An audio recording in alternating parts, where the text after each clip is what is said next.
한국이 일본과 구별되는 가장 핵심적인 요인은 뭐라고 이렇게 보시는지요? 예, 가장 핵심적인 것은 이제 경제가 뭘로 성장을 하느냐 하는 것입니다.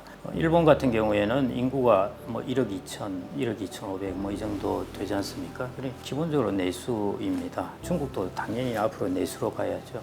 그런데 우리나라는 아직 5천만 명 정도의 인구로서 이제 수출 쪽에 이제 상당히 디펜던트합니다. 예를 들어 이제 일본이 수출과 수입이 이제 GDP에서 차지하는 비중을 장기 저성장에 들어갈 1990년대를 하면은 그게 20% 정도입니다. 그 당시에 일본은 수출과 수입의 비중이 전체 자기가 GDP 생산하는 거에 20% 비중이었어요. 우리나라가 지금 70에서 75%입니다. 경제 구조가 완전히 다르다는 것이죠.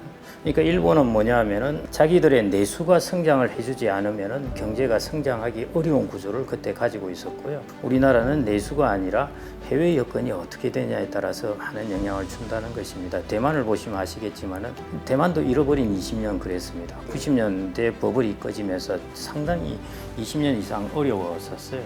그런데 최근에 이제 TSMC 하나 저기 이제 수출 저쪽에 하면서 성장률이 확 올라가 버리잖아요. 4.5% 뭐 이렇게 되는 것이니까요. 그거는 대만의 인구가 우리나라 절반 정도밖에 안 되는 데 비해서 수출 비중이 높으니까 그런 일이 일어나는 것이거든요. 그게 우리나라하고 일본하고의 차이점입니다.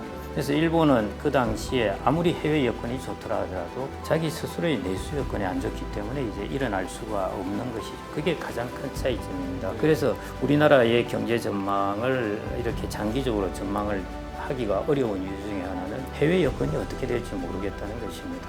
예를 들어 미국이라든지 중국이라든지 이제 혹시 인도가 성장을 해서 혹은 조금 가능성은 희박하지만은 예를 들어 아프리카가 성장을 한다든지 지금은 아직 동남아가 먼저 성장을 하겠죠. 이런 나라들이 이제 성장을 하면서 우리나라 기업들이 크게 수출 경쟁력을 가지면서 또 좋아질 수도 있는 상황이기 때문에요. 그래서 우리나라는 장기적으로 뭐라고 명확하게 이제 일본과 같은 경우를 따라간다고 하기가 어렵다는 것이고요. 그게 이제 제일 첫 번째 차이점입니다.